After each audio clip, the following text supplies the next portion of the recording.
Morning बच्चों, कैसे हैं आप लोग। आशा करता हूँ आप सभी स्वस्थ होंगे। ऑक्सीजन फैमिली में अब हम बात करेंगे ऑक्सीजन फैमिली के compound dioxygen. Dioxygen means O2। O2 की बात करेंगे। O double bond O। दो ऑक्सीजन एटम्स डबल बॉन्ड से जुड़े होते हैं। डबल बॉन्ड होने के कारण इसका बॉन्ड ऑर्डर कितना होता है? 2 होता है। बॉन्ड ऑर्डर कितना होता है? 2 होता है। ठीक, आई बात करते हैं प्रिपरेशन कैसे प्रिपेयर करेंगे। देखिए, ऑक्सीजन को लैब में प्रिपेयर करने के लिए हम लोग यूज़ करते हैं potassium chlorate. When potassium chlorate is heated it will form potassium chloride and liberate the oxygen gas. Liberate the oxygen gas KClO3 potassium chlorate when heated it will liberate the oxygen gas. It will be also prepare when the metal oxide will be heated. When you heat the metal oxide will be heated, it form the metal and liberate the oxygen gas. Clear? Next method for the preparation, first of all it is prepared by the potassium chloride and secondly by using the metal oxide. बात करते हैं properties की। Properties of oxygen. Oxygen is a colourless, odourless and tasteless gas.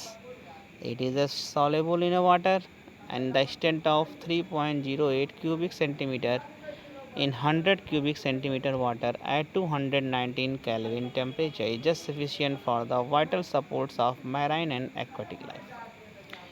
ये क्या होता है? Water में soluble होता है। 3.08 क्यूबिक पर सेंटीमीटर था। 100 क्यूबिक सेंटीमीटर वाटर है 293 kelvin is just sufficient for the vital support for marine and aquatic life. जो गोताखोर होते हैं जब जाते हैं तो उनको ऑक्सीजन सिलेंडर का यूज़ करना पड़ता है। ये उसकी कॉन्सेंट्रेशन को बताता है, डेंसिटी को बताता है।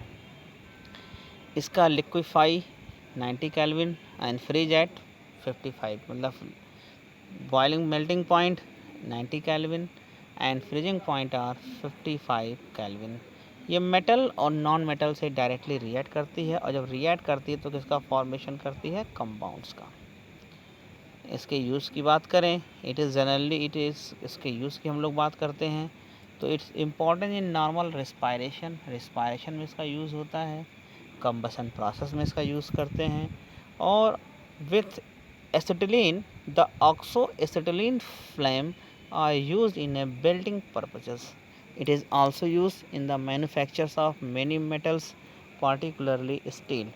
बहुत सारे मेटल्स जैसे स्टील को भी बनाने में इसका यूज़ किया जाता है। अगर इसकी हम लोग केमिकल प्रॉपर्टी की बात करें तो जाहिर सी बात है ऑक्सीजन है विथ मेटल के साथ भी रिएक्ट कराएंगे। With metal form oxygen form the metal oxide.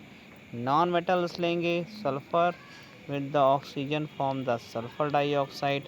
चाहे मेटल्स हो चाहे नॉन मेटल्स हो, ये सबके साथ क्या करते हैं? ऑक्साइड का फॉर्मेशन करते हैं।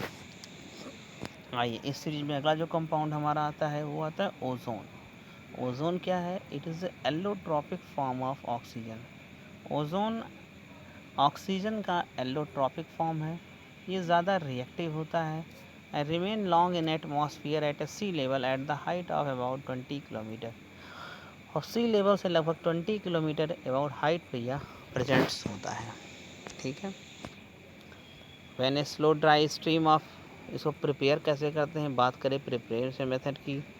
When a slow dry stream of a oxygen is pass through a silent electrical discharge tube. एक साइलेंट इलेक्ट्रिकल डिस्चार्ज ट्यूब होता है, उससे हम ऑक्सीजन को पास करते हैं। Then the ozone will be form. When oxygen is pass through a silent discharge tube then the ozone is form. It is the formation is an exothermic process. If the concentration of ozone is greater than 100% are required, a battery of ozonizer can be used and pure ozone can be obtained।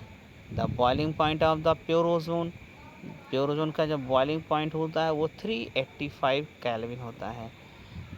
ये condense in a vessel surrounded by liquid oxygen. देखिए हम जो ozone form करते हैं इसको हम लोग ozonised oxygen बोलते हैं। जो ऑक्सीजन हमको मिलती है that's are called in the ozonide oxygen. आगे चलते हैं। प्योर ओजोन, अगर प्रॉपर्टी की बात करें, pure ozone is a pale blue gas, dark blue liquid and black solid. It means अगर गैस में है तो ब्लू कलर का होगा, अगर लिक्विड में है तो डार्क ब्लू कलर का होगा, और सॉलिड है तो वायलेट कलर का होगा। It's small concentration is harmful, but its concentration rises about 100 ppm. Breathing becomes uncomfortable, resulting headache and nausea. इसका स्मॉल कॉन्सेंट्रेशन जो होता है हार्मलेस होता है, लेकिन जब इसका कॉन्सेंट्रेशन 100 ppm से ऊपर हो जाए तो ये क्या करता है, हेडेक और नाउजिया को भी काज करता है। इट इज़ थर्मोडायनेमिकली अनस्टेबल, या थर्मोडायनेमिकली अनस्टेबल होता है in respect to the oxygen. Higher concentration of ozone can be dangerously explosive. Ozone का हायर कॉन्सेंट्रेशन जो होता है वो एक्सप्लोसिव इन द नेचर होता है। ये एक्ट करता है as a powerful oxidising agent की तरफ। बिकॉज जब ये डिसोशिएट होता है ना तो O2+O बनाता है, लॉस ऑफ ऑक्सीजन।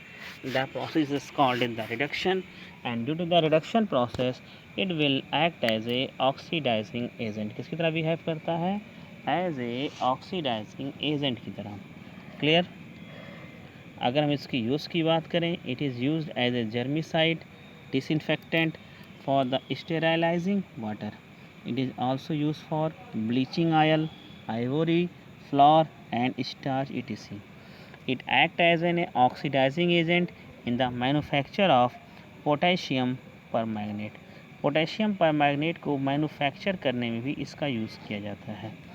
अभी हमने आपसे इसकी ऑक्सीडाइजिंग प्रॉपर्टी की बात करी, तो ऑक्सीडाइजिंग प्रॉपर्टी शो करता क्यों है। जैसे O3 है, ये टूटेगा तो क्या बनाएगा, O2+O। Loss of oxygen, due to the loss of oxygen it will be show the oxidising property. तो बच्चों ये था ऑक्सीजन और ओजोन के बारे में। आशा करता हूँ वीडियो आपको ज़रूर पसंद आया होगा। Thank you very much.